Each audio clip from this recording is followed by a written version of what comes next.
ರಾಮಾಯಣಕ್ಕೆ ಸಂಬಂಧಪಟ್ಟಿದ್ದು. ಸೀತೆ ಲಂಕೆಯಲ್ಲಿ ಚಿಂತಾಕ್ರಾಂತಳ ಕೂತಿರೋವಂಥದ್ದು. ಈ ಕಡೆ ಬಂದ್ರೆ ಆಂಜನೇಯ ಸೀತೆಯ ಭೇಟಿಗಾಗಿ ಕಾತರಿಸ್ತಾ ಇರುವಂಥದ್ದು. ಅಶೋಕವನದಲ್ಲಿ ರಾಕ್ಷಸರು ಕೂತಿರೋವಂಥದ್ದು. ರಾಮ ಜಿಂಕೆ, ಮಾಯಾ ಜಿಂಕೆ, ಲಕ್ಷ್ಮಣ ಅಟ್ಟಿಸ್ಕೊಂಡು ಹೋಗ್ತಾ ಇರುವಂಥದ್ದು. ಇಲ್ಲಿ ತಮಟೆ ಬರೆಸ್ತಿರ್ತಕ್ಕಂಥದ್ದು ಇವೆಲ್ಲ ಸಾಮಾಜಿಕ ಜೀವನಕ್ಕೆ ಸಂಬಂಧಪಟ್ಟಂತ. ನಾಗಬಂಧ, ಮೂರ್ತಲೆ ನಾಗ. ಇಲ್ಲಿ ಯಶೋದೆ ಬೆಣ್ಣೆ ಕಡಿತಾ ಇರುವಂತ ಶಿಲ್ಪ ಯಶೋದೆ.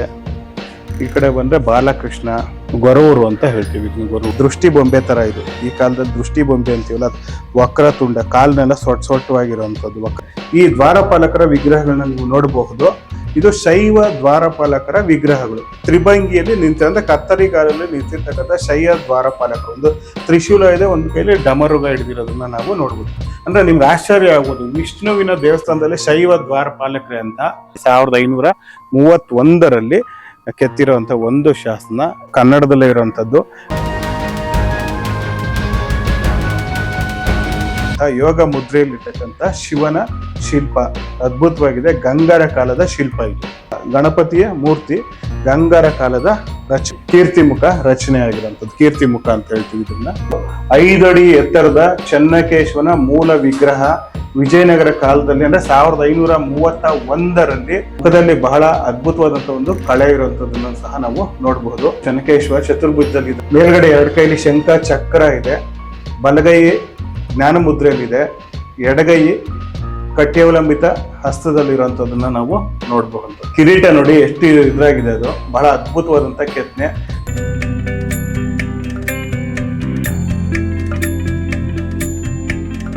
ಮೂವತ್ತಾರು ಕಂಬಗಳು ವಿಜಯನಗರ ಕಾಲದ ಬಹುಭುಜಾಕೃತಿಯ ಕಂಬಗಳು. ಬ್ರಹ್ಮ, ವಿಷ್ಣು, ಅಳಿಂಗ ಮರ್ದನ, ನರಸಿಂಹ ಹಿರಣ್ಯಕಶಿಪುನ ತೊಡೆ ಮೇಲೆ ಹಾಕೊಂಡು ಬಗೀತಾ ಇರುವಂತದ್ದು ಅದ್ಭುತವಾಗಿ ಕೆತ್ತಿದ್ದಾನೆ ನೋಡಿ. ಆಳೆತ್ತರದ ದ್ವಾರಪಾಲಕರ ವಿಗ್ರಹಗಳು. ವೈಷ್ಣವ ದ್ವಾರಪಾಲಕರು ತ್ರಿಭಂಗಿಯಲ್ಲಿ ನಿಂತಿರೋ, ತ್ರಿಭಂಗಿ ಅಂದ್ರೆ ಕತ್ತರಿಗಾಲಲ್ಲಿ ನಿಂತಿರೋಂಥದ್ದನ್ನ ನಾವು ನೋಡ್ಬೋದು. ಎಷ್ಟೆಷ್ಟು ಎತ್ತರ ಇದೆ ನೋಡಿ ದ್ವಾರಪಾಲಕರ ವಿಗ್ರಹ. ಇದು ದೇವಾಲಯದ ರಚನೆನೇ ಕಂಬದ ಮೇಲೆ ಬಿಡಿಸಿರುವಂತದ್ದು. ನಾಥ ಪಂಥಕ್ಕೆ ಸೇರಿದಂತಹ ಮತ್ಸ್ಯೇಂದ್ರನಾಥನ ಒಂದು ಶಿಲ್ಪ ಇದು ನೋಡಿ. ಆನೆಯ ದಾಳಿಗೆ ಒಳಗಾಗಿರುವಂತಹ ವ್ಯಕ್ತಿ. ಆನೆ ಒಂದು ತುಳಿತಾ ಇದೆ. ಮೀನುಗಳು 2 ಜೋಡಿ ಮೀನುಗಳನ್ನ ರಚನೆ ಇದೆ. ನಾಗರಹವಿದೆ. ಆಮೆ, ಕೂರ್ಮ. ಇದೆಲ್ಲ ಏನ್ ಸೂಚನೆ ಮಾಡುತ್ತೆ ಅಂತ ಹೇಳಿದ್ರೆ ಈ ದೇವಾಲಯಕ್ಕೆ ಸಂಬಂಧಪಟ್ಟಂತ ಒಂದು ಪುಷ್ಕರಣಿ ಇತ್ತು ಅಂತ ಹೇಳುತ್ತೆ. ಕಾಡ್ನೂರು ತುಂಬಾ ಹಳೆಯ ಗ್ರಾಮ. ಸುಮಾರು ಇದಕ್ಕೆ 1,500 ವರ್ಷಗಳಿಗೂ ಮೇಲ್ಪಟ್ಟ ಇತಿಹಾಸ ಇರೋದನ್ನ ನಾವು ನೋಡಬಹುದು. 70 ಗ್ರಾಮಗಳನ್ನು ಒಳಗೊಂಡಂತ ಒಂದು ಪ್ರಾದೇಶಿಕ ಆಡಳಿತ ವಿಭಾಗ ಆಗಿತ್ತು ಅಂತ ಗೊತ್ತಾಗುತ್ತೆ. ಕಾಡನ್ನ ಕಡಿದು ಊರು ನಿರ್ಮಾಣ ಮಾಡಿರುವಂತದ್ದು ಗೊತ್ತಾಗುತ್ತೆ ಸ್ಪಷ್ಟವಾಗಿ. ಕಾಡನೂರು.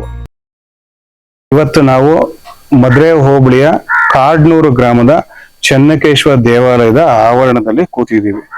ನಿಮಗೆ ಗೊತ್ತು, ಕಾಡ್ನೂರು ತುಂಬಾ ಹಳೆಯ ಗ್ರಾಮ.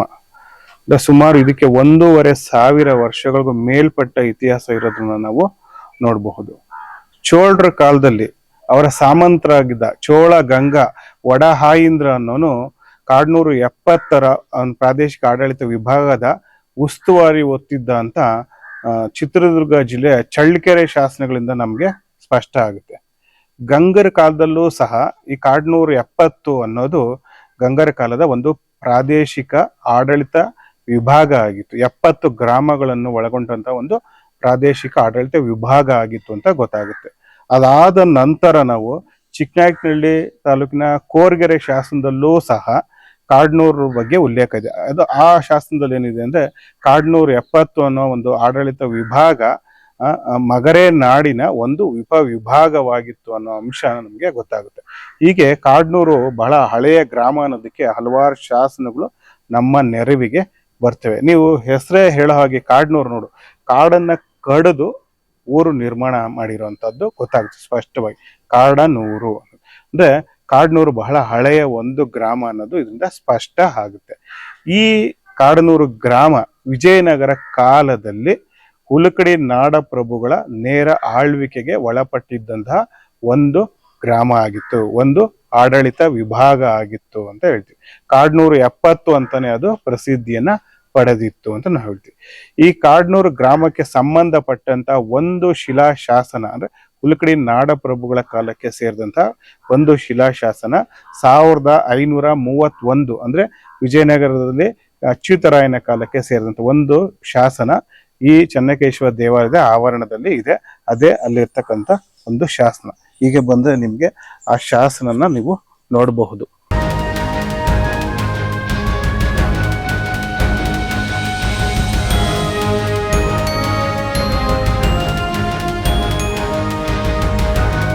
ಇದು ವಿಜಯನಗರ ಕಾಲಕ್ಕೆ ಸೇರಿದಂತ ಅಚ್ಯುತರಾಯ ಆಳ್ವಿಕೆ ಮಾಡ್ತಿದ್ದಂತ ಸಮಯದಲ್ಲಿ 1531ರಲ್ಲಿ ಕೆತ್ತಿರುವಂತ ಒಂದು ಶಾಸನ. ಈ ಶಾಸನದ ಸಾರಾಂಶನ ಹೇಳ್ತೀನಿ ನೋಡಿ. ಕನ್ನಡದಲ್ಲೇ ಇರುವಂತದ್ದು, ಮೇಲ್ಗಡೆ ನಿಮ್ಗೆ ಶಂಖ ಚಕ್ರ ಇರುವಂತದ್ದನ್ನ ನಾವು ನೋಡ್ಬೋದು. ಅಂದ್ರೆ ವೈಷ್ಣವ ಸಂಕೇತ ಇದೆ. ಈ ಶಾಸನದ ಸಾರಾಂಶ ಏನಪ್ಪಾ ಅಂದ್ರೆ 1531ರಲ್ಲಿ ನಿರ್ಮಾಣ ಆಗಿರುವಂತ ಈ ಶಾಸನದ ಸಾರಾಂಶ ಅಚ್ಯುತರಾಯನ ಕಾಲಕ್ಕೆ ಸೇರಿರುವಂತಹದ್ದು. ಗಂಡರಗೂಳಿ ದಳವಾಯಿ ಆಗಿದ್ದಂತಹ ಗಂಡರಗೂಳಿ ದಳವಾಯಿ ಉಲಕಡಿ ನಾಡಪ್ರಭು ನಾಗಪ್ಪ ನಾಯಕ ರಾಜ ಆಗಿರ್ತಾನೆ. ಅವಾಗ ಆ ನಾಗಪ್ಪ ನಾಯಕ ಏನ್ ಮಾಡ್ತಾನೆ, ಅಚ್ಯುತರಾಯರಿಗೆ, ವಿಜಯನಗರದ ದೊರೆ ಅಚ್ಯುತರಾಯರಿಗೆ ಪುಣ್ಯ ಆಗ್ಲಿ ಅಂತ ಹೇಳ್ಬಿಟ್ಟು ಕಾಡ್ನೂರು ಗ್ರಾಮದ ಸರ್ವಾದಾಯ ಅಂದ್ರೆ ಈ ಗ್ರಾಮದ ಎಲ್ಲ ತೆರಿಗೆ ಹಣವನ್ನು, ಸಕಲ ಮೂಲಗಳಿಂದ ಬರ್ತಕ್ಕಂತಹ ಎಲ್ಲ ಆದಾಯವನ್ನು ಇಲ್ಲಿನ ಚೆನ್ನಕೇಶವ ದೇವರ ಅಮೃತ ಪಡಿ ನೈವೇದ್ಯಕ್ಕೆ, ಅಂಗರಂಗ ವೈಭವಕ್ಕೆ, ರಥೋತ್ಸವಕ್ಕೆ ದಾನ ನೀಡ್ತಾನೆ. ಎಲ್ಲಿ ದಾನ ನೀಡ್ತಾನೆ? ಅದನ್ನ ಹಂಪೆಯ ವಿರೂಪಾಕ್ಷನ ಸನ್ನಿಧಿಯಲ್ಲಿ ಹೋಗಿ ಅಚ್ಯುತರಾಯನ ಎದುರುಗಡೆ ಸಮ್ಮುಖದಲ್ಲಿ ದಾನನ ಮಾಡ್ತಾನೆ. ಆ ಒಂದು ಅಂಶ ಉಲ್ಲೇಖ ಆಗಿರುವಂತದ್ದು ಈ ಶಾಸನದಲ್ಲಿ ನಾವು ನೋಡಬಹುದು. ಇದು 1531ರ ಕಾಲಕ್ಕೆ ಸೇರಿದಂತಹ ಉಲಕಡಿ ನಾಡಪ್ರಭು ಗಂಡರಗೂಳಿ ದಳವಾಯಿ ನಾಗಪ್ಪ ನಾಯಕನಿಗೆ ಸಂಬಂಧಪಟ್ಟಂತಹ ಒಂದು ಶಾಸನ ಇದೆ. ಇದು ಈ ಶಾಸನದ ಇನ್ನೊಂದು ವಿಶೇಷವಾದ ಅಂಶ ಏನಪ್ಪಾ ಅಂದ್ರೆ, ಉಲಕಡಿ ನಾಡೊಳಗಡೆ ಇರತಕ್ಕಂತ ಹಣಬೆ ಸೀಮೆಗೆ ಸೇರಿರುವಂತ ಕಾಡ್ನೂರು ಗ್ರಾಮ, ಈ ಕಾಡ್ನೂರು ಗ್ರಾಮ ಹಣಬೆ ಸೀಮೆಗೆ ಸೇರಿತ್ತು ಅನ್ನೋದು ಸ್ಪಷ್ಟ ಆಗುತ್ತೆ. ಸ್ನೇಹಿತರೆ, ಈಗ ನೋಡ್ತಿರ್ಬೋದು ನೀವು 5 ಅಡಿ ಎತ್ತರದ ಚೆನ್ನಕೇಶವನ ಮೂಲ ವಿಗ್ರಹ ವಿಜಯನಗರ ಕಾಲದಲ್ಲಿ ಅಂದ್ರೆ 1531ರಲ್ಲಿ ಉಲಕಡಿ ನಾಡಪ್ರಭು ಗಂಡರಗೂಳಿ ದಳವಾಯಿ ನಾಗಪ್ಪ ನಾಯಕನಿಂದ ನಿರ್ಮಾಣ ಆಗಿರುವಂತಹ ದೇವಾಲಯದ ಒಂದು ಚೆನ್ನಕೇಶವ ಮೂರ್ತಿ. ಸುಂದರವಾದಂತಹ ಒಂದು ಚೆನ್ನಕೇಶವ ಮೂರ್ತಿ. ಶಿಲ್ಪಿ ಬಹಳ ಅದ್ಭುತವಾಗಿ ಕಡ್ದಿರೋಂಥದ್ದನ್ನ ನಾವು ನೋಡ್ಬೋದು. ಮುಖದಲ್ಲಿ ಬಹಳ ಅದ್ಭುತವಾದಂತಹ ಒಂದು ಕಳೆ ಇರುವಂತದ್ದನ್ನು ಸಹ ನಾವು ನೋಡಬಹುದು. ಚತುರ್ಭುಜ ಇರ್ತಕ್ಕಂಥದ್ದನ್ನು ನೋಡ್ಬೋದು. ಚೆನ್ನಕೇಶವ ಚತುರ್ಭುಜದಲ್ಲಿ ಇದ್ದಾನೆ, ಅಲಂಕಾರ ಮಾಡಿರೋದ್ರಿಂದ ಕಾಣಿಸ್ತಾ ಇಲ್ಲ. ಮೇಲ್ಗಡೆ 2 ಕೈಲಿ ಶಂಖ ಚಕ್ರ ಇದೆ, ಬಲಗೈ ಜ್ಞಾನ ಮುದ್ರೆಯಲ್ಲಿದೆ, ಎಡಗೈ ಕಟ್ಯವಲಂಬಿತ ಹಸ್ತದಲ್ಲಿರುವಂತದ್ದನ್ನ ನಾವು ನೋಡಬಹುದಂಥದ್ದು. ಕಿರೀಟ ನೋಡಿ ಎಷ್ಟು ಇದ್ರಾಗಿದೆ, ಅದು ಬಹಳ ಅದ್ಭುತವಾದಂತ ಕೆತ್ತನೆ, ಬಹಳ ಪ್ರಶಾಂತವಾಗಿರುವಂತದ್ದು ಒಂದು ಶಿಲ್ಪ. ಉಲಕಡಿ ನಾಡಪ್ರಭುಗಳ ಕಾಲದ ರಚನೆ. ಗರ್ಭಗೃಹ ವಿಜಯನಗರ ಕಾಲದ ಎಲ್ಲಾ ದೇವಾಲಯಗಳ ರೀತಿಯಲ್ಲೇ ಚೌಕಾಕಾರವಾಗಿರುವಂತಹ ಒಂದು ನೋಡ್ಬೋದು ನಾವು. ಮೇಲ್ಗಡೆ ನಕ್ಷತ್ರಾಕಾರದ ವಿಧಾನ ಇರುವಂತದ್ದನ್ನು ಸಹ ನಾವು ನೋಡ್ಬೋದು.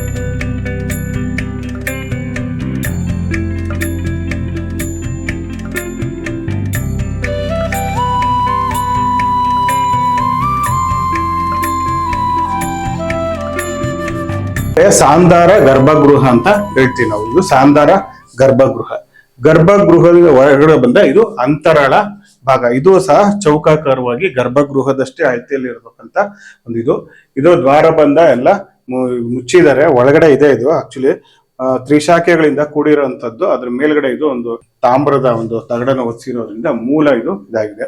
ಇದಾದ ನಂತರ ನೀವು ನೋಡಿ, ಇದು ನೋಡಿ ನಕ್ಷತ್ರಾಕಾರದ ಒಂದು ವಿಧಾನನ ನಾವು ನೋಡಬಹುದು.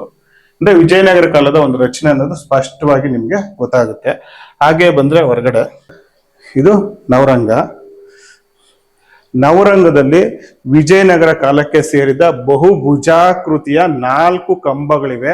ಈ 4 ಕಂಬಗಳು ಈ ನವರಂಗವನ್ನ 9 ಅಂಕಣಗಳಾಗಿ ವಿಭಾಗಿಸಿರೋದನ್ನ ನಾವು ನೋಡ್ತೀವಿ. ಇದು ನೋಡಿ, ವಿಜಯನಗರ ಕಾಲದ ಬಹುಭುಜಾಕೃತಿಯ ಕಂಬಗಳು ಅಂದ್ರೆ ಉಲಕಡಿ ನಾಡಪ್ರಭುಗಳ ಕಾಲದಲ್ಲಿ ನಿರ್ಮಾಣ ಆಗಿರುವಂತ ಕಂಬಗಳು. ಈ ಕಂಬಗಳ ಮೇಲೆ ದಶಾವತಾರಕ್ಕೆ ಸಂಬಂಧಪಟ್ಟಂತಹ ಮತ್ತೆ ಭಾಗವತಕ್ಕೆ ಸಂಬಂಧಪಟ್ಟಂತಹ ಪುರಾಣ ಶಿಲ್ಪ ಕಥೆಗಳನ್ನ ಶಿಲ್ಪಿ ಬಹಳ ಅದ್ಭುತವಾಗಿ ಕೆತ್ತಿರೋಂಥದ್ದನ್ನ ನಾವು ನೋಡಬಹುದು. ಇದೆಲ್ಲ ಇದೆ ನೋಡಿ, ಶಿಲ್ಪಿಗಳು ಇದೆಲ್ಲ ನೋಡ್ಬೋದು ನೀವು. ಇಲ್ಲಿದೆ ನೋಡಿ, ಬ್ರಹ್ಮ, ವಿಷ್ಣು, ಇದೆಲ್ಲ ನೋಡ್ಬೋದು ನೀವು ಶಿಲ್ಪಿಗಳನ್ನ ಅದ್ಭುತವಾಗಿ ಕೆತ್ತಿರೋಂಥದ್ದನ್ನ ನಾವು ನೋಡ್ಬೋದು. ನರಸಿಂಹ, ಕಾಳಿಂಗ ಮರ್ದನ, ನರಸಿಂಹ ಹಿರಣ್ಯಕಶಿಪುನ ತೊಡೆ ಮೇಲೆ ಹಾಕೊಂಡು ಬಗೀತಾ ಇರೋಂಥದ್ದು ಅದ್ಭುತವಾಗಿ ಕೆತ್ತಿದ್ದಾನೆ. ಯೋಗ ನರಸಿಂಹ, ಬಾಲಕೃಷ್ಣ, ಇದು ಬಾಲಕೃಷ್ಣ, ವಿಷ್ಣು ಇದೆ ನೋಡಿ. ಪವಿತ್ರತೆಯ ಅಥವಾ ಫಲವತ್ತತೆಯ ಸಂಕೇತ ಪೂರ್ಣ ಕುಂಭನ ಕೆತ್ತಿರೋಂಥದ್ದನ್ನ ನಾವು ನೋಡ್ಬೋದು. ಇವೆಲ್ಲ ವಿಜಯನಗರದ. ಪುಷ್ಪ ಬೋಧಿಗೆ ಇದೆ ನೋಡಿ, ಬೋಧಿಗೆ, ಪುಷ್ಪ ಬೋಧಿಗೆ. ವಿತಾನ ನೋಡಿ ಎಷ್ಟು ವಿಷಯ ಇದು ಮಾಡ್ಕೊಂಡಿದ್ರಿಂದ ಅರಳಿದ ಕಮಲನ ಬಿಡಿಸಿರೋಂಥದ್ದನ್ನ ನಾವು ವಿತಾನದಲ್ಲಿ ನೋಡಬಹುದು. ಹೀಗೆ ಬಂದ್ರೆ ಇಲ್ಲೊಂದಷ್ಟು ವಿಷಯ. ಹನುಮಂತನ ಶಿಲ್ಪ ಇದೆ, ನೃತ್ಯಗಾರ್ತಿಯರ ಶಿಲ್ಪಗಳಿದಾವೆ, ಯತಿಗಳು ನೋಡ್ಬೋದು. ಗರುಡ, ಉತ್ಸವ ಮೂರ್ತಿ. ಇದು ಪ್ರವೇಶ ದ್ವಾರ, ಅಂತರಾಳದ ಪ್ರವೇಶ ದ್ವಾರ. ಈ ಅಂತರಾಳ ಪ್ರವೇಶ ದ್ವಾರದ ಒಂದು ಪ್ರಮುಖ ವಿಶೇಷತೆ ಏನು ಅಂದ್ರೆ, ಈ ದ್ವಾರಪಾಲಕರ ವಿಗ್ರಹಗಳನ್ನ ನೀವು ನೋಡಬಹುದು. ಇದು ಶೈವ ದ್ವಾರಪಾಲಕರ ವಿಗ್ರಹಗಳು. ತ್ರಿಭಂಗಿಯಲ್ಲಿ ಅಂದ್ರೆ ಕತ್ತರಿಗಾಲಲ್ಲಿ ನಿಂತಿರ್ತಕ್ಕಂಥ ಶೈವ ದ್ವಾರಪಾಲಕರು. ಒಂದು ತ್ರಿಶೂಲ ಇದೆ, ಒಂದು ಕೈಲಿ ಡಮರುಗ ಹಿಡಿದಿರೋದನ್ನ ನಾವು ನೋಡ್ಬೋದು. ಅಂದ್ರೆ ನಿಮ್ಗೆ ಆಶ್ಚರ್ಯ ಆಗ್ಬೋದು, ವಿಷ್ಣುವಿನ ದೇವಸ್ಥಾನದಲ್ಲಿ ಶೈವ ದ್ವಾರಪಾಲಕರೇ ಅಂತ. ಹೌದು, ಇದು ಏನ್ ಸೂಚನೆ ಮಾಡುತ್ತೆ ಅಂದ್ರೆ, ರಾಜರು ಧಾರ್ಮಿಕ ಸಹಿಷ್ಣುತೆನ ಅನುಸರಿಸ್ತಾ ಇದ್ರು. ಅವರ ಧರ್ಮ ಸಹಿಷ್ಣುತೆಗೆ ಕನ್ನಡಿ ಹಿಡಿದಿರೋದಂದ್ರೆ ಶೈವ ವೈಷ್ಣವ ಎಲ್ಲರನ್ನೂ ಅವರು ಸಮಾನವಾಗಿ ನೋಡ್ತಾ ಇದ್ರು ಅನ್ನೋದಕ್ಕೆ ಇದೊಂದು ಸಾಕ್ಷಿಯಾಗಿ ಉಳ್ಕೊಂಡಿರುವಂಥದ್ದು. ಲಲಾಟ ಬಿಂಬದಲ್ಲಿ ಗಜಲಕ್ಷ್ಮಿಯ ಉಬ್ಬು ಶಿಲ್ಪ ಇದೆ. ನೀವು ನೋಡೋ ದ್ವಾರ ಬಂದ 3 ಶಾಖೆಗಳಲ್ಲಿ ರಚನೆ ಆಗಿರೋದನ್ನ ನಾವು ನೋಡ್ಬೋದು. ಬಹಳ ಸರಳವಾದಂತಹ ಒಂದು ರಚನೆಯನ್ನ ನಾವು ನೋಡ್ಬಹುದು. ಇದು ನವರಂಗದ ಪ್ರವೇಶ ದ್ವಾರ ನೋಡ್ಬೋದು. ಬಹಳ ಅದ್ಭುತವಾದಂತ ರಚನೆಯನ್ನ ಕಾಣ್ಬೋದು ನೋಡಿ. ಆಳೆತ್ತರದ ದ್ವಾರಪಾಲಕರ ವಿಗ್ರಹಗಳು, ವೈಷ್ಣವ ದ್ವಾರಪಾಲಕರು ತ್ರಿಭಂಗಿಯಲ್ಲಿ ತ್ರಿಭಂಗಿ ಅಂದ್ರೆ ಕತ್ತರಿಗಾಲಲ್ಲಿ ನಿಂತಿರುವಂತದ್ದು. ನೋಡಿ, ಶಂಖ ಚಕ್ರ ಹಿಡಿದಿರುವಂತದ್ದನ್ನ ನಾವು ನೋಡ್ಬೋದು. ಎಷ್ಟೆಷ್ಟು ಎತ್ತರ ಇದೆ ನೋಡಿ ದ್ವಾರಪಾಲಕರ ವಿಗ್ರಹ. ಕಳೆನೂ ಅಷ್ಟೇ ಅದ್ಭುತವಾಗಿ ಬಿಡಿಸಿದ್ದಾರೆ ಶಿಲ್ಪಗಳು ಎರಡನ್ನು. ಇದು ದ್ವಾರ ಶಾಖೆಗಳು ನೋಡಿ. ಇವೆಲ್ಲ ಹಗ್ಗದ ಶಾಖೆ, ಒಲ್ಲಿ ಶಾಖೆ, ಹೂವಿನ ಶಾಖೆಗಳು, ಮೂರು ತರದ ಶಾಖೆಗಳನ್ನ ನಾವು ನೋಡಬಹುದು. ಇಲ್ಲಿ ನೋಡಿ, ಲಲಾಟ ಬಿಂಬದಲ್ಲಿ ಕೀರ್ತಿಮುಖ ರಚನೆ ಆಗಿರೋಂಥದ್ದು. ಕೀರ್ತಿಮುಖ ಅಂತ ಹೇಳ್ತೀವಿ ಇದನ್ನ ನೋಡ್ಬೋದು. ಬಹಳ ಅದ್ಭುತವಾಗಿರುವಂತ ಒಂದು ದ್ವಾರಪಾಲಕರ ವಿಗ್ರಹಗಳು. ಇಲ್ಲಿ ಈ ಮಂಟಪದಲ್ಲಿ ಇನ್ನೊಂದು ವಿಶೇಷವಾದ ಏನಪ್ಪಾ ಅಂದ್ರೆ, ಈ ದೇವಾಲಯ ರಚನೆಗೂ ಪೂರ್ವ ಕಾಲದ, ಇನ್ನು ಅಂದ್ರೆ ಗಂಗರ ಕಾಲಕ್ಕೆ ಸೇರಿಸಬಹುದಾದಂತಹ, ಅಂದ್ರೆ ಶಿಲ್ಪ ಶೈಲಿಯ ಆಧಾರದ ಮೇಲೆ ಹೇಳೋದಾದ್ರೆ ಗಂಗರ ಕಾಲಕ್ಕೆ ಸೇರಿಸಬಹುದಾದಂತ ಶಿವನ ವಿಗ್ರಹ ಮತ್ತೆ ಗಣಪತಿಯ ವಿಗ್ರಹಗಳಿದೆ. ಇದು ಶಿವನ ವಿಗ್ರಹ ನೋಡಿ. ಯೋಗ ಭಂಗಿಯಲ್ಲಿರ್ತಕ್ಕಂಥ, ಯೋಗ ಮುದ್ರೆಯಲ್ಲಿರ್ತಕ್ಕಂಥ ಶಿವನ ಶಿಲ್ಪ ಅದ್ಭುತವಾಗಿದೆ. ಗಂಗರ ಕಾಲದ ಶಿಲ್ಪ ಇದು ಸಹ ಗಣಪತಿಯ ಮೂರ್ತಿ ಗಂಗರ ಕಾಲದ ರಚನೆ ಅಂತಾನೆ ಹೇಳ್ಬೋದು ನಾವು. ಇದೆಲ್ಲ ನೋಡೋದು ಏನನ್ಸುತ್ತೆ ಅಂದ್ರೆ, ಈ ದೇವಾಲಯ ಒಂದು ಕಾಲಕ್ಕೆ ಶಿವ ಮತ್ತೆ ವಿಷ್ಣು ಇಬ್ಬರಿಗೂ ಸೇರಿರಬಹುದಾದಂತ ಒಂದು ಸೂಚನೆಗಳನ್ನ ನಮ್ಗೆ ಕೊಡೋದನ್ನ ನಾವು ನೋಡ್ತೀವಿ. ಇಲ್ಲಿ ನೋಡ್ಬೋದು ನವರಂಗ ಮಂಟಪ. ಇದು ಮುಖ ಮಂಟಪದಲ್ಲಿ ಒಟ್ಟು 36 ಕಂಬಗಳಿಂದ ಅಲಂಕಾರ ಆಗಿರೋದನ್ನ ನಾವು ನೋಡ್ಬೋದು. ಒಟ್ಟು 36 ಕಂಬಗಳಿರುವಂಥದ್ದು ನೋಡ್ಬೋದು ನೀವು. ವಿಜಯನಗರ ಶೈಲಿಯ ದೇವಾಲಯಕ್ಕೆ ಕಾಡನೂರ್ನ ಈ ಚೆನ್ನಕೇಶವ ದೇವಾಲಯ ಅತ್ಯುತ್ತಮ ಉದಾಹರಣೆಯಾಗಿ ನಿಲ್ಲೋದನ್ನ ನಾವು ನೋಡ್ತೀವಿ. ನೋಡಿ, 36 ಕಂಬಗಳು ವಿಜಯನಗರ ಕಾಲದ ಬಹುಭುಜಾಕೃತಿಯ ಕಂಬಗಳು. ಒಂದೊಂದು ಶಿಲ್ಪದ ಮೇಲೂ ಆ ಕಾಲದ ಸಾಮಾಜಿಕ ಜೀವನಕ್ಕೆ ಸಂಬಂಧಪಟ್ಟಂತಹ, ಮತ್ತೆ ದಶಾವತಾರಕ್ಕೆ ಸಂಬಂಧಪಟ್ಟಂತಹ, ಭಾಗವತಕ್ಕೆ ಸಂಬಂಧಪಟ್ಟಂತಹ, ರಾಮಾಯಣಕ್ಕೆ ಸಂಬಂಧಪಟ್ಟಂತಹ ಶಿಲ್ಪಗಳನ್ನ ಶಿಲ್ಪಿ ಬಹಳ ಅದ್ಭುತವಾಗಿ ಕೆತ್ತಿರೋದನ್ನ ನಾವು ನೋಡ್ಬೋದು. ನೀವು ನೋಡ್ಬೋದು, ಸಾಮಾಜಿಕ ಜೀವನಕ್ಕೆ ಸಂಬಂಧಪಟ್ಟಂತ ಎಷ್ಟೋ ಶಿಲ್ಪಗಳು ಈ ಕಂಬಗಳ ಮೇಲೆ ರಚನೆ ಆಗಿರೋದನ್ನ ನಾವು ನೋಡ್ಬೋದು. ಇಲ್ಲಿ ನೋಡ್ಬೋದು ಕೋಲಾಟ ಆಡ್ತಿರೋದಂತಹ ಒಂದು ಶಿಲ್ಪ. ಮಹಿಳೆ ಕೋಲಾಟದಲ್ಲಿ ನಿರತರಾಗಿರುವಂಥದ್ದು. ಕಾಳಿಂಗ ಮರ್ದನ, ವೇಣುಗೋಪಾಲ, ಶಂಖ, ನಾಗಬಂಧ, ರಾಮಾಯಣಕ್ಕೆ ಸಂಬಂಧಪಟ್ಟಿದ್ದು. ಸೀತೆ ಲಂಕೆಯಲ್ಲಿ ಚಿಂತಾಕ್ರಾಂತಳ ಕೂತಿರೋವಂಥದ್ದು. ಈ ಕಡೆ ಬಂದ್ರೆ ಆಂಜನೇಯ ಸೀತೆಯ ಭೇಟಿಗಾಗಿ ಕಾತರಿಸ್ತಾ ಇರುವಂತದ್ದು. ಇದು ಹನುಮಂತ. ಇವೆಲ್ಲ ರಾಮಾಯಣಕ್ಕೆ ಸಂಬಂಧಪಟ್ಟಂತಹ ಶಿಲ್ಪಗಳು. ಗಣಪತಿಯ ವಿಗ್ರಹ ನೋಡಿ, ಪೂರ್ಣಕುಂಭ, ಇಲ್ಲಿ ತಮಟೆ ಬಾರಿಸ್ತಿರ್ತಕ್ಕಂಥದ್ದು ಇವೆಲ್ಲ ಸಾಮಾಜಿಕ ಜೀವನಕ್ಕೆ ಸಂಬಂಧಪಟ್ಟಂಥದ್ದು. ತಮಟೆ ಬಾರಿಸ್ತಿರೋಂಥ ವ್ಯಕ್ತಿ ಇದೆ, ಇಲ್ಲಿದೆ ನೋಡಿ. ಇವೆಲ್ಲ ವಕ್ರತುಂಡ, ದೃಷ್ಟಿ ಬೊಂಬೆ ತರ ಇದು. ಈ ಕಾಲದಲ್ಲಿ ದೃಷ್ಟಿ ಬೊಂಬೆ ಅಂತೀವಲ್ಲ, ಅದು ವಕ್ರತುಂಡ, ಕಾಲ್ನೆಲ್ಲ ಸೊಟ್ಟವಾಗಿರುವಂಥದ್ದು ವಕ್ರತುಂಡ. ಇಲ್ಲಿ ನೋಡಿ, ಕೃಷ್ಣ ಬೆಣ್ಣೆ ಕದೀತಾ ಇರೋಂಥ ಒಂದು ಶಿಲ್ಪ, ಮೂರ್ತಲೆ ನಾಗ. ಇಲ್ಲಿ ಯಶೋದೆ ಬೆಣ್ಣೆ ಕಡಿತಾ ಇರುವಂತ ಶಿಲ್ಪ, ಯಶೋದೆ. ಈ ಕಡೆ ಬಂದ್ರೆ ಬಾಲಕೃಷ್ಣ. ಅಂದ್ರೆ ಇವೆಲ್ಲ ಭಾಗವತಕ್ಕೆ ಸಂಬಂಧಪಟ್ಟಂತ ಶಿಲ್ಪ. ಇಲ್ಲಿ ಅಶೋಕವನದಲ್ಲಿ ರಾಕ್ಷಸರು ಕೂತಿರುವಂತದ್ದು ಇದು. ಇಲ್ಲೊಂದಷ್ಟಿದೆ ಕೋಲಾಟದ ದೃಶ್ಯಗಳು. ಇಲ್ಲಿ ನೋಡಿ, ನೃತ್ಯಗಾರ್ತಿ ಯಾವ ಒಂದು ಭಂಗಿಯಲ್ಲಿ ನಿಲ್ತಿರೋಂಥದ್ದು, ಸೊಂಟದ ಮೇಲೆ ಕೈ ಇಟ್ಕೊಂಡು ಅದ್ಭುತವಾದಂತ ಒಂದು ರಚನೆ. ಇದನ್ನ ನೋಡ್ಬೋದು ನೀವು. ಈ ದೇವಾಲಯದ ಒಂದು ವಾಸ್ತು ರಚನೆ ಹೇಗಿರುತ್ತೆ ಅನ್ಬಿಟ್ಟು ಒಂದು ಶಿಲ್ಪದಲ್ಲೇ ಕೆತ್ತಿರುವಂಥದ್ದು. ಕಂಬನ ಯಾವ ರೀತಿ ಪೂರ್ಣ ಕಂಬದ ಅಲಂಕಾರದ ಜೊತೆಗೆ ಕೆತ್ತಿರೋಂಥದ್ದನ್ನ ನಾವು ನೋಡ್ಬೋದು. ಇಲ್ಲ ನೋಡಿ, ಇಲ್ಲಿ ನೋಡಿ, ಇದೊಂದು ನಾಗಬಂಧ, ಇದು ಡೋಲ್ ಬಾರಿಸ್ತಿರೋಂಥದ್ದು ನಾಗಬಂಧ. ಆಂಜನೇಯನ ಶಿಲ್ಪಗಳು ಇದೆ. ರಾಮ ಜಿಂಕೆ, ಮಾಯಾ ಜಿಂಕೆ, ಲಕ್ಷ್ಮಣ ಅಟ್ಟಿಸ್ಕೊಂಡು ಹೋಗ್ತಾ ಇರುವಂಥದ್ದು ಮಾಯಾ ಜಿಂಕೆ ಬೆನ್ನಟ್ಟಿರೋಂಥದ್ದು. ಅಲ್ಲಿದೆ ನೋಡಿ, ಇದು ಗೋಪಿಕಾ ಸ್ತ್ರೀಯರು, ಇವರೆಲ್ಲ ಗೋಪಿಕಾ ಸ್ತ್ರೀಯರು. ಇಲ್ಲಿ ಗೊರವ ಅಥವಾ ಗೌಳಿಗರು ಅಂತ ಹೇಳ್ತೀವಿ. ಅಂದ್ರೆ ಈ ತರದೊಂದು ರಗ್ಗೊದಿಸ್ಕೊಂಡಿರುವಂತ ಗೊರವರು ಅಂತ ಹೇಳ್ತೀವಿ. ಇದನ್ನ ಗೊರವರು ಶಿಲ್ಪಿಗಳು ಕಟ್ಟಿರುವಂತದ್ದು. ಹಾಗೆ ಬಂದ್ರೆ ಇನ್ನೊಂದು ಶಿಲ್ಪ ಆಗುತ್ತೆ. ಇಲ್ಲಿ ನೋಡಿ, ರಾಮ, ಯತಿಗಳ ಶಿಲ್ಪ, ಕೂರ್ಮದ ಶಿಲ್ಪ. ಇದು ನೋಡಿ ಸರ್, ಇದು ದೇವಾಲಯದ ರಚನೆನೇ ಕಂಬದ ಮೇಲೆ ಬಿಡಿಸಿರುವಂತದ್ದು. ಒಂದು ದೇವಾಲಯದ ರಚನೆ ಹೇಗಿರ್ಬೇಕು ಅಂದ್ಬಿಟ್ಟು ಆ ಕಂಬದ ಮೇಲೆ ತೋರಿಸಿರುವಂತದ್ದು. ಇದು ನಾಥ ಪಂಥಕ್ಕೆ ಸೇರಿದಂತಹ ಮತ್ಸ್ಯೇಂದ್ರನಾಥನ ಒಂದು ಶಿಲ್ಪ. ಯೋಗ ಪಟ್ಟಿಯಲ್ಲಿ ಇರ್ತಕ್ಕಂತಹ ಮತ್ಸ್ಯೇಂದ್ರನಾಥ ಮೀನಿನ ಮೇಲೆ ಕುಳಿತಿರುವಂತದ್ದನ್ನ ನಾವು ನೋಡ್ಬೋದು. ನಾಥ ಮುನಿ ಮತ್ಸ್ಯೇಂದ್ರನಾಥ. ಇಲ್ಲೆಲ್ಲ ಇದೆ ಇನ್ನು ರಾಮ, ಲಕ್ಷ್ಮಣ ತರದ್ದು ಒಂದಷ್ಟು ವಿಗ್ರಹಗಳಿದೆ. ಇಲ್ಲಿ ನೋಡ್ಬೋದು. ಇಲ್ಲೊಂದು ಶಿಲ್ಪ ಇದೆ ನೋಡಿ, ಆನೆಯ ದಾಳಿಗೆ ಒಳಗಾಗಿರುವಂತಹ ವ್ಯಕ್ತಿ. ಆನೆ ಒಂದು ತುಳಿತಾ ಇದೆ ಹಾಕೊಂಡು, ಆನೆಯ ದಾಳಿಗೆ ಒಳಗಾಗಿರುವಂತಹ. ಇವೆಲ್ಲ ಆಗಿನ ಕಾಲದ ಸಾಮಾಜಿಕ ಜೀವನಕ್ಕೆ ಸಂಬಂಧಪಟ್ಟಂತಹ ಶಿಲ್ಪಗಳನ್ನ ಶಿಲ್ಪಿ ಈ 36 ಕಂಬಗಳ ಮೇಲೂ 4 ಮುಖಗಳಲ್ಲೂ ಸಹ ಕೆತ್ತಿರೋದನ್ನ ನಾವು ನೋಡಬಹುದು. ವಿತಾನ ಬಹಳ ದೊಡ್ಡದಾಗಿರೋದ್ರಿಂದ ಯಾವುದೇ ಅಲಂಕಾರ ಮಾಡಕ್ಕೆ ಸಾಧ್ಯ ಆಗಿಲ್ಲ. ಆದ್ರಿಂದ ಬಹಳ ಸಿದ್ಧವಾಗಿ ನಿರ್ಮಾಣ ಮಾಡ್ಕೊಂಡಿದ್ದಾರೆ. ಇದು ನೋಡಿ, ಇವೆಲ್ಲ ಪುಷ್ಪ ಬೋಧಿಗೆಗಳು, ಅಗಲವಾದಂತಹ ಪುಷ್ಪ ಬೋಧಿಗೆಗಳು. ಕಂಬಗಳ ಮೇಲೆ ಪುಷ್ಪ ಬೋಧಿಗೆ ಅಗಲವಾಗಿರೋದು ಮುಖ್ಯ ಕಾರಣ ಏನಪ್ಪಾ ಅಂದ್ರೆ ಈ ಮೇಲ್ಭಾರನ ತಡೆಯೋ ಉದ್ದೇಶದಿಂದ ಇಷ್ಟು ದೊಡ್ಡದಾದಂತಹ ಪುಷ್ಪ ಬೋಧಿಗೆ ನಿರ್ಮಾಣ ಮಾಡಿರೋದನ್ನ ನಾವು ನೋಡಬಹುದು. ಒಂದು ಸಂತೋಷದ ವಿಚಾರ ಏನಪ್ಪಾ ಅಂದ್ರೆ ದೇವಾಲಯ ಎಷ್ಟೇ ಜೀರ್ಣೋದ್ಧಾರ ಆಗಿದ್ದು ಹಳೆ ಕಂಬಗಳನ್ನ ಹಾಗೆ ಉಳಿಸ್ಕೊಂಡಿರೋಂಥದ್ದು ಬಹಳ ಖುಷಿ ಕೊಡುವಂತ ವಿಚಾರ. ಮೂಲ ಸ್ವರೂಪನ ಹಾಗೆ ಉಳಿಸ್ಕೊಂಡಿದ್ದಾರೆ ನೋಡಿ. 36 ಕಂಬಗಳು ಹಾಗೆ ಇದಾವೆ ಬಹಳ ಸ್ಪಷ್ಟವಾಗಿ. ನೀವು ಹಾಗೆ ಹೊರಗಡೆ ಬಂದ್ರೆ ಇದು ಬಲಿಪೀಠ, ಶಾಸನ, ದೀಪಸ್ತಂಭಗಳು ಅವೆರಡೂನು. ಅದು ಧ್ವಜಸ್ತಂಭ, ರಾಜಗೋಪುರ ಇತ್ತೀಚೆಗೆ ನಿರ್ಮಾಣ ಮಾಡಿರುವಂತದ್ದು. ಬಹಳ ವಿಶಾಲವಾದಂತಹ ಪ್ರಶಾಂತವಾದಂತಹ ವಾತಾವರಣದಲ್ಲಿ ನಿರ್ಮಾಣ ಆಗಿರುವಂತದನ್ನ ನಾವು ನೋಡ್ಬೋದು. ಕಾಡ್ನೂರ್ನ ಚೆನ್ನಕೇಶ್ವರ ದೇವಾಲಯ ವಿಜಯನಗರ ಕಾಲಕ್ಕೆ ಸೇರಿರುವಂತದ್ದು.